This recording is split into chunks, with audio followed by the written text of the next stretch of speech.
pose très souvent. Chaque fois que je rencontre des journalistes, chaque fois que je rencontre des Kinois, chaque fois que je rencontre les gens du Bas-Congo, les gens ont l'habitude de me poser des questions. J'ai, dans ce flot de questions qu'on me pose, trié un certain nombre de questions auxquelles je vais répondre aujourd'hui. Et puis dans une prochaine conférence de presse, je continuerai à répondre à d'autres questions. J'ai pensé voir écrire quelques congolietos dans lesquels je vais répondre à ces questions telles que je vais le faire maintenant, parce que j'ai pensé à deux méthodes de travail.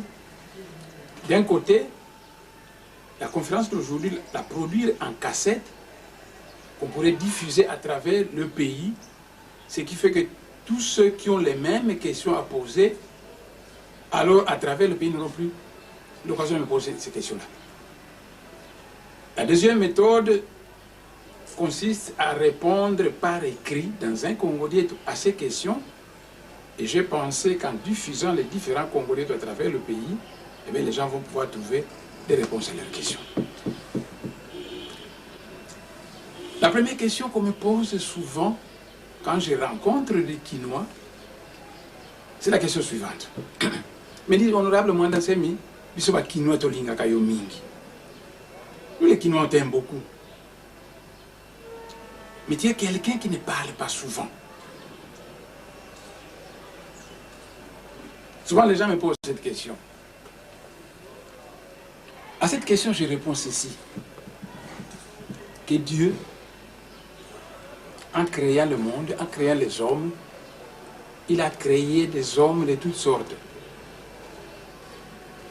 Et Dieu a donné à chaque homme son caractère.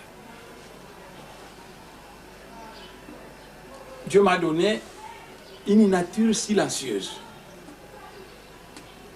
Je suis quelqu'un depuis mon bas âge qui parle très peu. Mais attention, je tiens à vous faire remarquer qu'il y a deux sortes de silence.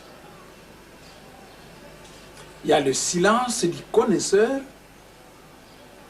Ça signifie que l'homme connaît parfaitement ce qu'il faut dire. Un certain sujet se pose et quelqu'un se tait, il ne fait pas parler. C'est le silence du connaisseur. Quelqu'un qui connaît mais qui refuse de parler. Parce que chaque chose a son temps. Il y a le silence de l'ignorant. Ça signifie quelqu'un qui aimerait vraiment parler, mais il ne sait que dire. Donc il y a deux sortes de silence. Il y a le silence de l'ignorant et le silence du connaisseur. Et Dieu Tout-Puissant m'a donné le caractère d'un homme, d'un personnage souvent silencieux, mais alors d'un personnage qui, quand il prend la parole, qui se met à parler, il plaît simplement à la population. Donc je comprends parfaitement bien quand les Kinois disent que tu yokaka et sengotango lobaka, dommage que tu ne parles pas beaucoup. C'est parce que Dieu m'a doté de l'aptitude à me taire quand je rencontre des gens qui veulent parler, je leur laisse parler et moi je les écoute. Mais c'est le silence d'un connaisseur. Une autre question que les gens souvent me posent, c'est la question du royaume du Congo. Je commence par vous dire que depuis mon enfance, je suis de formation maths, physique et chimie. Je n'ai jamais étudié de la religion, je n'ai jamais étudié de l'histoire et je n'ai jamais étudié de la politique. Durant toute ma jeunesse, j'ai étudié les mathématiques, la physique et la chimie, jusqu'à ce qu'en troisième année à la faculté des sciences, j'ai commencé d'avoir des visions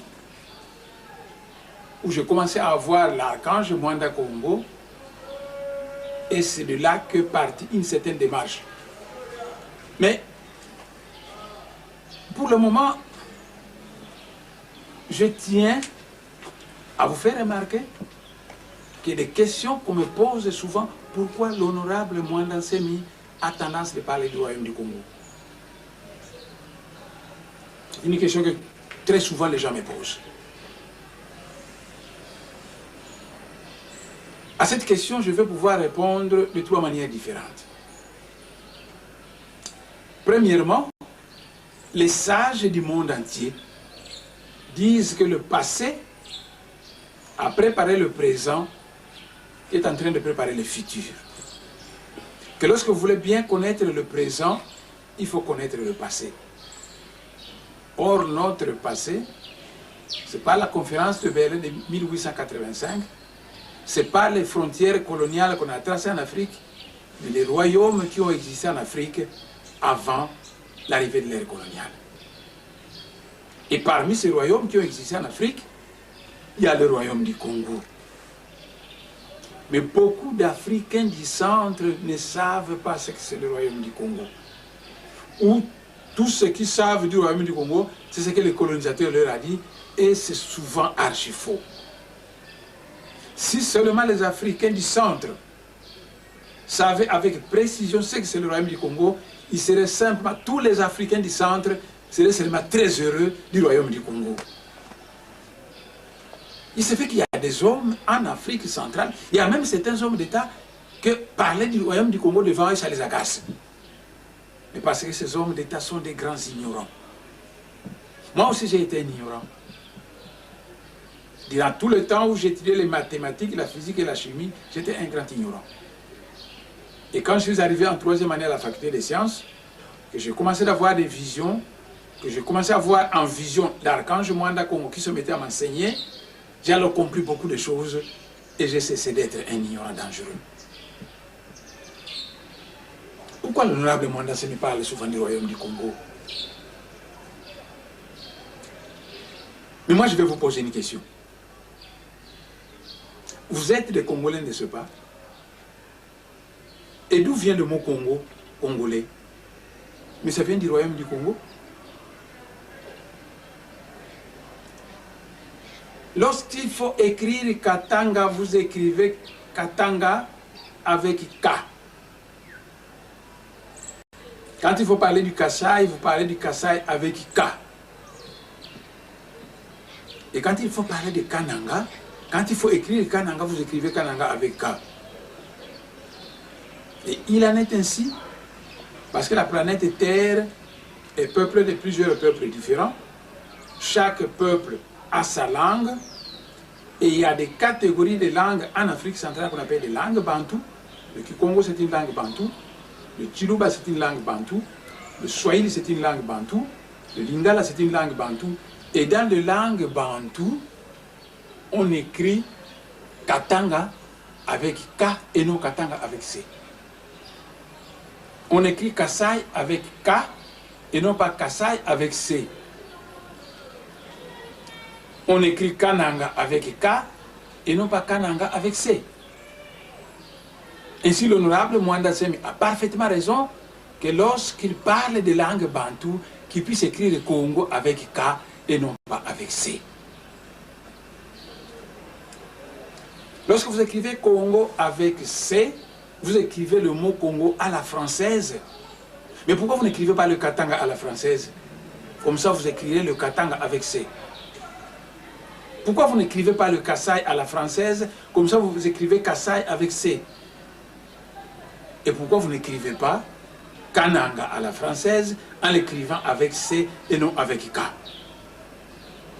Mais beaucoup de gens se posent la question de savoir pourquoi l'honorable Mwanda Semi parle souvent du royaume du Congo et il écrit, pourquoi écrit-il Congo avec K? Mais Congo n'a pas un mot qui a été inventé par des Belges. La Belgique a rencontré en Afrique centrale un royaume qu'on appelle le royaume du Congo, et c'est de ce royaume qu'est né le mot Congo et qu'est né le mot congolais, puisque vous êtes des Congolais. Donc, à ce qui me pose la question de savoir pourquoi j'écris Congo avec K et pourquoi souvent je parle du royaume du Congo, c'est simplement, je vais y revenir, parce que les gens de l'Afrique centrale ne connaissent pas la mission que l'être suprême a confiée au royaume du Congo. C'est pourquoi il me pose cette question. Quand tu as écrit royaume du Congo avec K, Congo avec K, c'est simplement l'orthographe normale quand il s'agit de langues bantoues. Quelle est la mission du royaume du Congo? Je vous avais dit que depuis mon enfance, j'ai passé toute ma jeunesse à étudier les mathématiques, la physique et la chimie. Quand je suis arrivé en 3e année à la faculté des sciences, j'ai commencé à faire des visions. J'ai vu un grand être, il était grand d'environ 4 mètres de longueur, de hauteur. J'ai vu cet être, et lorsque j'ai demandé à cet être quel était son nom, quand j'étais en 3e année à la faculté des sciences, quand je demandais à cet être quel est ce nom, il m'a dit qu'il était l'archange Mwanda Kongo. Allez demander les Ngombe de la région de l'Équateur, allez demander les Poto de la région de l'Équateur, allez demander les Bakongo, et ils vous diront que Dieu, que l'un des noms de Dieu c'est Akongo. Et que Mwanda veut dire l'esprit. Et Mwanda Kongo veut dire l'esprit divin. Il y a un archange dans le ciel qui s'appelle l'esprit divin. C'est cet archange qui m'a apparu quand j'étais en 3e année à la faculté des sciences. Et c'est cet archange qui m'a appris la volonté de Dieu, le plan de Dieu pour l'Afrique centrale. Et c'est cet archange-là, l'archange Mwanda Kongo, qui avait inspiré les mages Bakongo et qui les avait poussés à fonder le royaume du Congo. Et l'archange Mwanda Kongo disait souvent que le royaume du Congo, conformément à la volonté de Dieu, est le grand boa qui doit avaler toute l'Afrique centrale.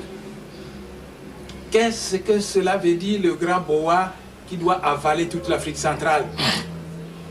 Lorsque un boa a avalé un animal, la chair de cet animal et la chair du boa devient un seul corps.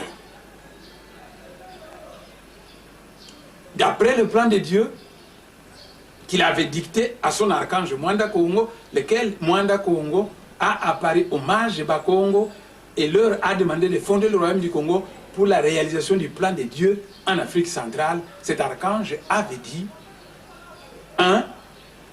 que Dieu veut que toute l'Afrique centrale se transforme en un seul pays.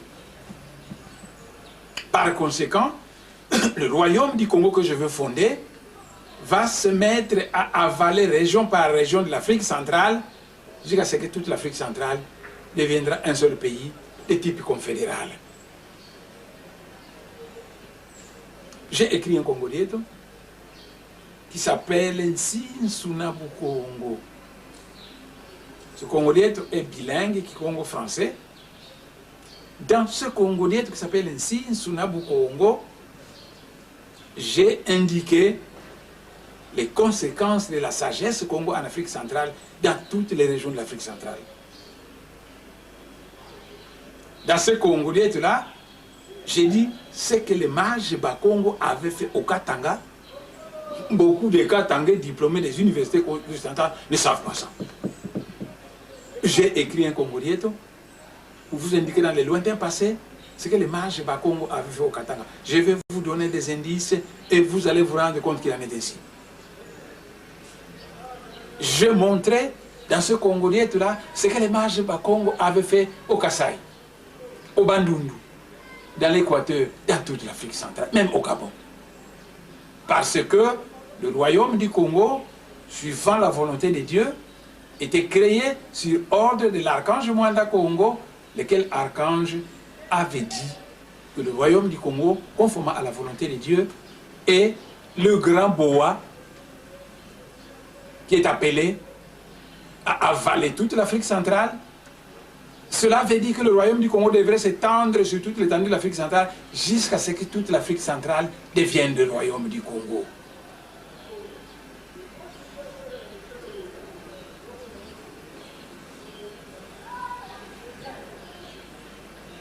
Il y a deux sortes d'intellectuels en Afrique centrale. Les intellectuels qui ne connaissent rien du passé lointain de l'Afrique centrale et ceux qui, grâce à Dieu, connaissent ce passé lointain. Je le répète une fois de plus, que je ne suis pas un charlatan. Je suis un homme de science étouffé, puisque dans toute ma jeunesse, j'ai étudié les mathématiques, la physique et la chimie. Mais je dis qu'il y a deux sortes d'intellectuels en Afrique centrale. Les intellectuels qui pensent que leur tribu n'a commencé à exister que le moment où la conférence de Berlin avait tracé les frontières coloniales en Afrique. Et que sans ces frontières coloniales, leur tribu va disparaître. C'est seulement malheureux de penser comme ça. Parce qu'en fait, on est simplement un spécialiste du prêt-à-porter fabriqué par les autres. Donc, lorsque les autres ne fabriquent rien, vous ne pouvez rien de vous-même. Il y a un groupe d'intellectuels en Afrique centrale qui sont des spécialistes du prêt-à-porter. Ce sont donc des intellectuels qui ne savent absolument rien du passé lointain de l'Afrique. Et ceux qui ne savent pas le passé lointain de l'Afrique, et ceux qui connaissent le passé lointain de l'Afrique, ne parlent pas le même langage. Alors que nous voulons tous l'unité de l'Afrique, nous nous querellons avec ces intellectuels pour des futilités dues au fait qu'ils ne connaissent pas le passé lointain de l'Afrique. Le sujet du royaume du Congo est très vaste. Vous avez vu que d'un côté, vous me condamnez, pourquoi j'écris Congo avec K, et que moi je vous ai rétorqué, mais pourquoi vous écrivez Katanga avec K, au lieu d'écrire avec C? Parce que vous voulez que j'écrive Congo avec C. Je vous ai rétorqué, pourquoi vous écrivez le Kassai avec K et non pas avec C? Pourquoi vous écrivez Kananga avec K et non pas avec C? Donc c'est moi qui ai raison. Vous êtes quelqu'un qui ne se connaît pas. Mais vous êtes donc un ignorant dangereux. Parce qu'à base de vos connaissances très limitées, vous vous permettez de soulever une polémique où vous croyez une fois de plus que vous avez raison. C'est au nom d'une pareille polémique que vous mettez à persécuter Boundoula Congo en Afrique centrale, parce que simplement Boundoula Congo veut vous apprendre le passé lointain de l'Afrique, et que ceux qui connaissent le passé lointain de l'Afrique et ceux qui ne connaissent pas ne parlent pas le même langage.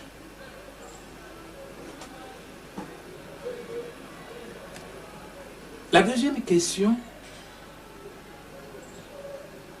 que les gens me posent quand j'entre en contact avec certains journalistes, c'est la question de l'indépendance de ce pays.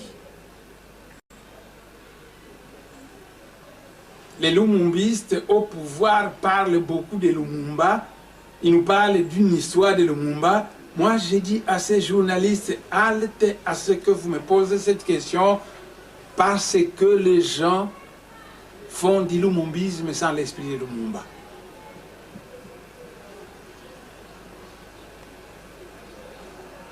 Je réponds à ces journalistes, cessez de me parler ainsi, parce que moi, je connais l'histoire vraie de ce pays, et les gens au pouvoir inventent trop de gloire qui mettent sur le dos de Lumumba, et ce n'est pas du tout vrai.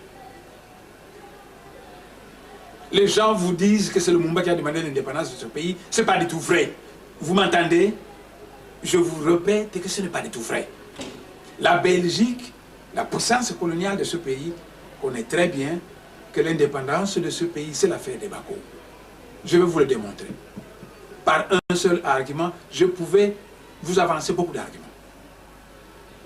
L'indépendance du 30 juin 1960 est la conséquence des troubles qui se sont passés à Kinshasa le 4 janvier 1959. Or, le 4 janvier 1959, c'était l'affaire de Kasavubu et non pas de Lumumba. Le 4 janvier 1959, les Bakongo se sont révoltés contre le pouvoir colonial belge. Et les Bangala, les Baluba, les Baswahili de cette époque-là ne connaissaient absolument rien de l'indépendance. Ils demandaient aux Bakongo du panda et l'Okonini wana vous allez Kosenga. Ici à Kinshasa, demandez même Thomas Lohaka, il n'est pas mon Congo celui-là, mais il connaît un peu l'histoire de ce pays. Thomas Lohaka va vous affirmer que ce que l'honorable Mwanassimi a dit, c'est vrai. Quand les Bakongo en 59 ont demandé l'indépendance, les Bangala, les Baluba et les Baswahili ne savaient même pas ce que c'est l'indépendance. Et à Kinshasa, les Bangala, les Baluba divisaient au Bakongo et le Koniniwana dit Panda, où ils passaient les Koussenga. Donc ils ne savaient pas ce que c'est l'indépendance. Malheureusement, je ne fais pas de la polémique, mes chers frères. Si seulement vous pouvez ouvrir mon cœur, vous vous rendez compte que je suis plein d'amour envers le Mukongo, envers le Moussouaïli, envers le Moulouba, envers le Mungala, puisque vous êtes mes compatriotes congolais. Mais l'ignorance, votre ignorance, je ne fais pas,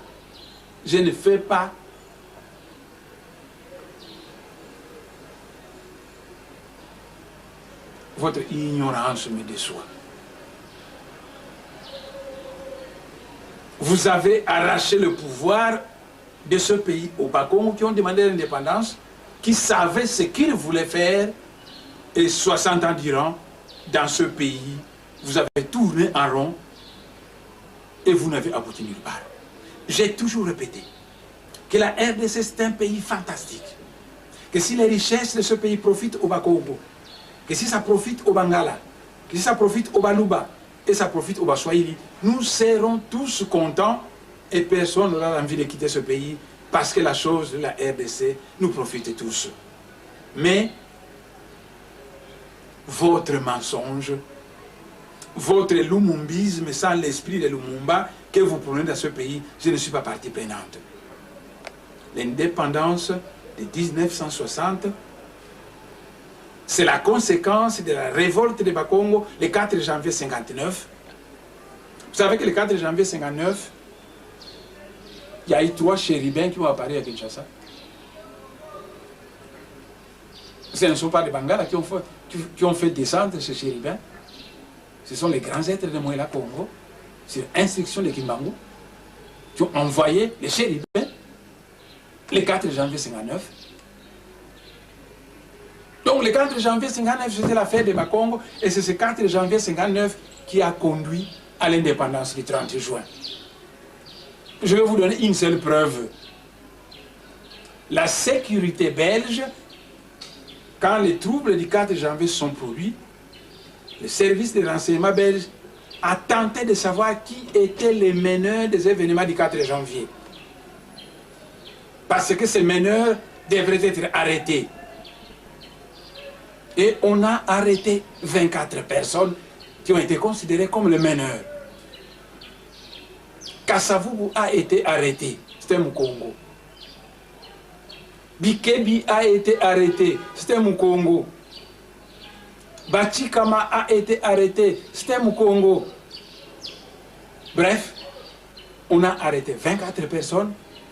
Et les 24 personnes qu'on a arrêtées et qu'on a amenées au camp Kokolo, à cause de l'événement du 4 janvier, c'était tous des Bakongo. Il n'y avait aucun Moutete là, le Mumba donc n'était pas là.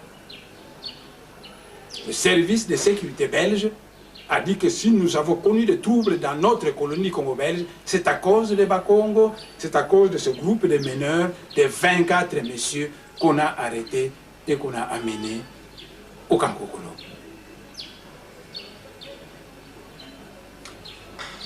Lorsque Kassavubu et les siens seront amenés au camp Kokolo, on va amener clandestinement Kassavubu, Nzezalandwe et Mbutankanza à Bruxelles, où on a tenté de les corrompre, de leur donner la nationalité belge, de devenir des Belges à peau noire. Kassavubu a totalement refusé ce qu'il lui avait proposé à ce moment-là. Et il avait exigé qu'on doit pouvoir tenir une table ronde entre le Congo et la Belgique. Une fois de plus, à la table ronde à Bruxelles, Lumumba n'était pas là. Et la table ronde venait de commencer, et Kassavubu a exigé que Lumumba doit être présent.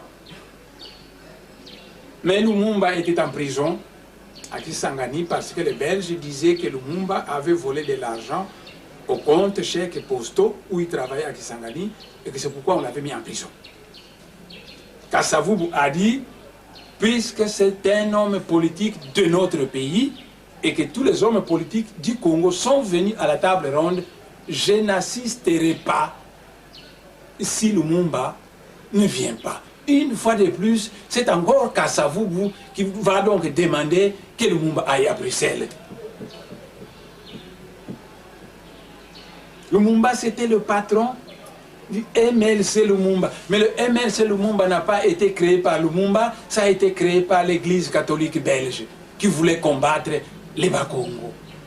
Ils ont voulu mettre sur pied un parti bidon, c'est le MLC dirigé par Lumumba, lequel MLC devait combattre l'Abako de Bakongo parce que l'Abako était trop chaud, parce que l'Abako était mêlé à des archanges, à des chérubins envoyés par Kima ou patati patata.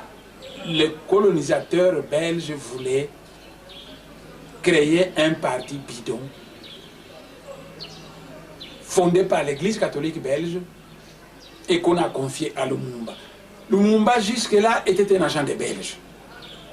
Lumumba va devenir Lumumba qu'on vous vante dans ce pays le jour où Lumumba est allé à Accra, à la conférence panafricaine d'Accra, au Ghana. Là, il a rencontré le docteur Kwame Nkrumah, qui a été un marxiste, et le discours que le docteur Kwame Nkrumah avait tellement épaté Lumumba, que Lumumba est devenu fanatique du docteur Nkrumah, et les Belges qu'il servait au début se sont révoltés contre Lumumba, et ils sont devenus contre Lumumba. Donc vous ne connaissez pas Lumumba. Et vous avez mis sur le dos de Lumumba l'indépendance de ce pays. Alors que l'indépendance de ce pays, vous l'avez obtenue le 30 juin. Le 30 juin, c'était les conséquences du 4 janvier. Et le 4 janvier, c'était la révolte des Bakongo qui avait demandé l'indépendance aux Belges. Demandez à tout le monde qui connaît l'histoire de ce pays, les Belges vous le diront, et même Thomas Louaka va vous le dire. Parce que Thomas Louaka connaît un peu l'histoire de ce pays. Et Thomas Louaka n'est pas un Congo. Je vous ai simplement dit que ceux qui connaissent le passé lointain de l'Afrique et ceux qui ne le connaissent pas en Afrique centrale ne parlent pas le même langage.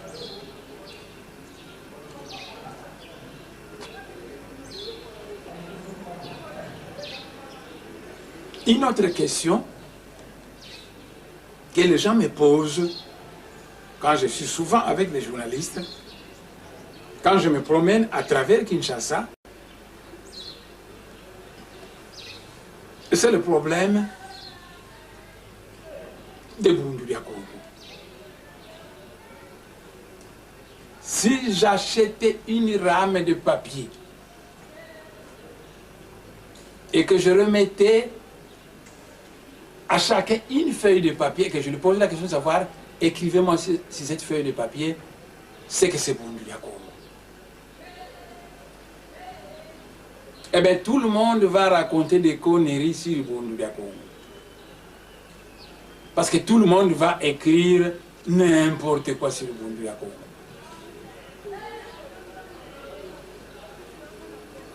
Dans l'Apocalypse, il est écrit que lorsque le Maître Jésus reviendra sur la terre, il sera roi et prêtre.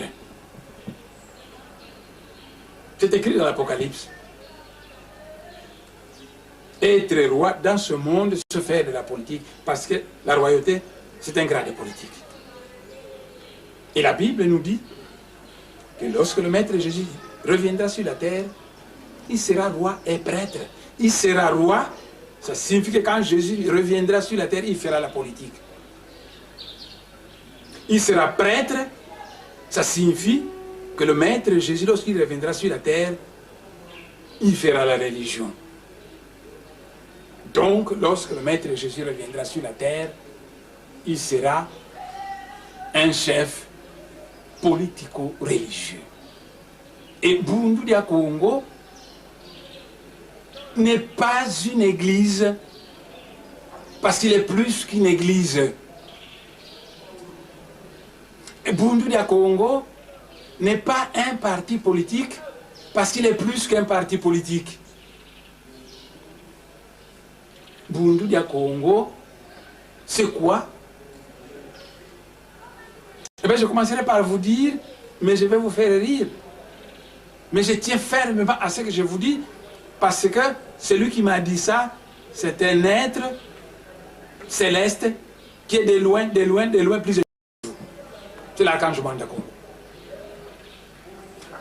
Que Bundulia Congo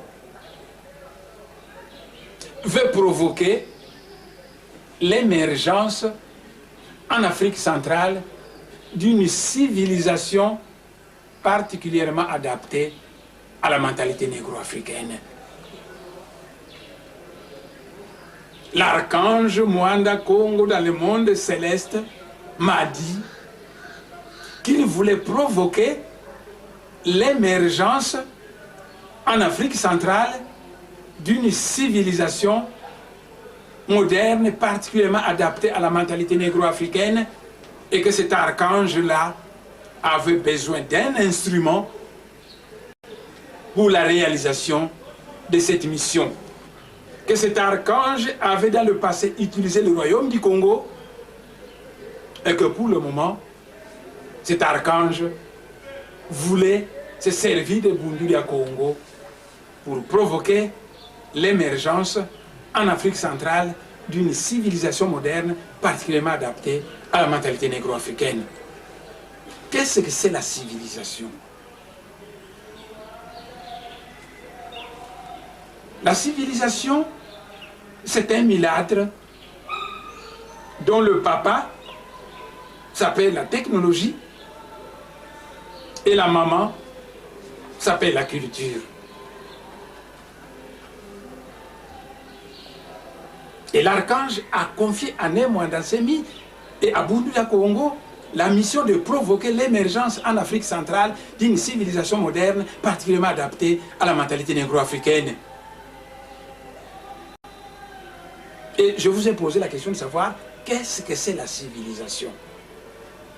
Et je vous ai répondu que la civilisation, c'est un milâtre né d'un père appelé technologie et d'une mère appelée la culture. Pour savoir ce que c'est la civilisation, nous devons savoir ce que c'est la culture et ce que c'est la technologie. Qu'est-ce que c'est la culture? Oui, le gouvernement, notre gouvernement et tout gouvernement du monde a un ministère de la culture.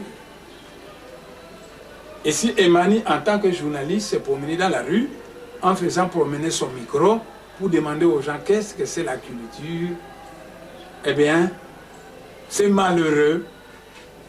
Mais par culture, les gens vont vite voir un nègre vêtu avec des raffias qui gesticule et exécute des danses dites folkloriques. Par la culture, on va voir des statuettes. Eh bien, je vous dis que ça, c'est la culture au sens le plus bas du terme. Ce n'est pas le sens auquel les grands initiés donnent au mot culture.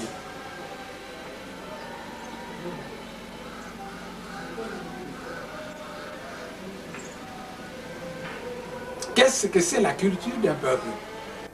Il faisait promener son micro dans la rue, et bien par le mot culture, les gens vont rapidement voir les danses folkloriques, un nègre vêtu en raffia qui gesticule dans. C'est la culture au sens le plus bas du terme. Et cette culture que vous faites au ministère de la Culture. Parce que vous n'avez jamais eu un grand initié dans votre pays qui s'occupe du ministère de la Culture. Celui-là allait mettre sur point la culture au sens des grands initiés. Jésus, c'est un grand initié. Qu'est-ce que la culture pour Jésus? Bouddha, c'est un grand initié. Qu'est-ce que la culture pour Bouddha?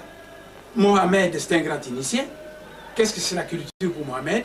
Kimbangu, c'est un grand initié. Qu'est-ce que c'est la culture? Eh bien, la culture d'un peuple, c'est l'expression de l'âme de ce peuple dont sa langue est le véhicule principal. La culture d'un peuple englobe les valeurs morales de ce peuple, la vision du monde de ce peuple et les relations de ce peuple avec l'être suprême, les génies et les grands ancêtres. Voilà ce que c'est la culture. Et la culture est spécifique à chaque peuple. C'est-à-dire que la culture dépend d'un peuple à l'autre. Tandis que la civilisation, je vous ai dit, est un milâtre qui naissait de la jonction de la technologie avec la culture. Je vous ai dit ce que c'est la culture au sens des grands initiés. Qu'est-ce que c'est la technologie? Eh bien, la technologie, c'est le savoir-faire des artisans. La technologie, c'est le savoir-faire des artisans capables de fabriquer des objets matériels, capables de satisfaire nos besoins matériels. J'ai besoin d'un ordinateur, et celui qui sait fabriquer l'ordinateur, il a la technologie de la fabrication de l'ordinateur. Nous avons besoin d'une voiture, et celui qui sait fabriquer la voiture a la technologie de la fabrication de la voiture. Nous avons besoin d'un avion, et celui qui sait fabriquer l'avion a la technologie de la fabrication de l'avion. Lorsque la technologie et la culture fusionnent, et nous obtenons une troisième entité appelée la civilisation. À tel point qu'avec la même technologie, la civilisation chinoise est différente de la civilisation occidentale. Parce que dans la civilisation chinoise, vous avez la haute technologie moderne qui s'est associée à la culture chinoise. Tandis qu'en Suède, par exemple, vous avez la haute technologie moderne qui est la même que la Chine, mais qui s'est associée à la culture suédoise. Et Bunduda Congo, d'après l'archange Mwanda Congo, veut provoquer l'émergence en Afrique centrale d'une civilisation moderne particulièrement adaptée à la mentalité négro-africaine.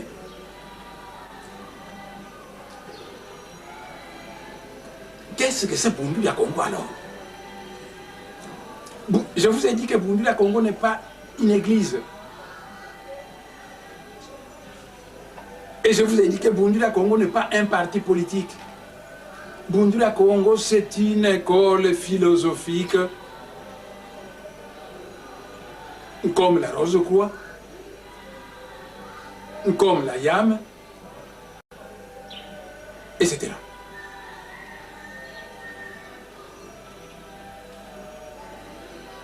Bunduda Congo n'est pas une église, Bunduda Congo c'est un mouvement politico-religieux. Bunduda Congo, c'est un mouvement de l'ère nouvelle en Afrique centrale. Mais qu'est-ce que c'est un mouvement politico-religieux? Un mouvement politico-religieux, c'est un mouvement qui a un temple et un bureau politique. Est-ce que l'Église catholique a un temple? Oui. Est-ce qu'il a un bureau politique? Non. Ce n'est pas un mouvement politico-religieux, c'est une église. Est-ce que l'église du Christ au Zaïre a un temple? Oui. Est-ce qu'il a un bureau politique? Non. Ce n'est pas un mouvement politico-religieux, c'est une église.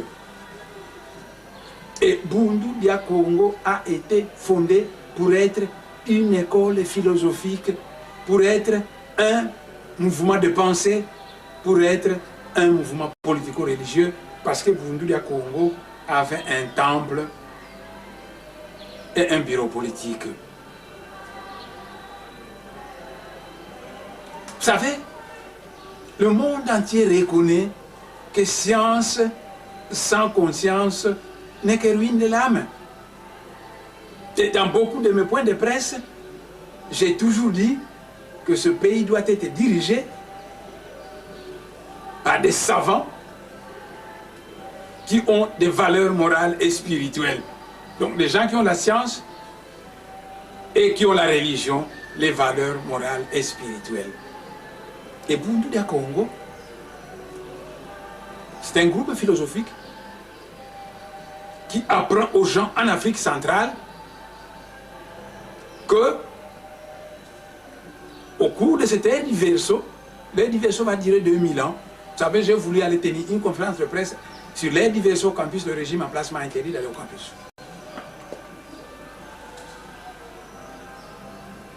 Mais je vous dis qu'au cours de cette ère du Verseau, les mouvements politico-religieux vont proliférer sur la planète Terre. Et au début de l'ère du Verseau, l'archange Mwanda Congo élève un mouvement politico-religieux en Afrique centrale, c'est Bunduda Congo.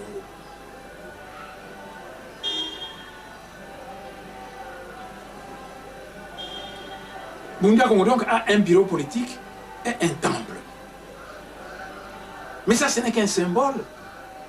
C'est le symbole de l'esprit et de la matière. Vous savez que l'homme en question, l'homme, l'être humain, vous donc, vous avez un œil gauche et un œil droit. Vous avez l'oreille gauche et l'oreille droite. Vous avez le bras droit et le bras gauche. Vous avez la jambe gauche et la jambe droite. Pour nous les hommes, nous avons même des testicules qui sont doubles. Nous avons le testicule gauche et le testicule droit. Ce n'est pas du hasard.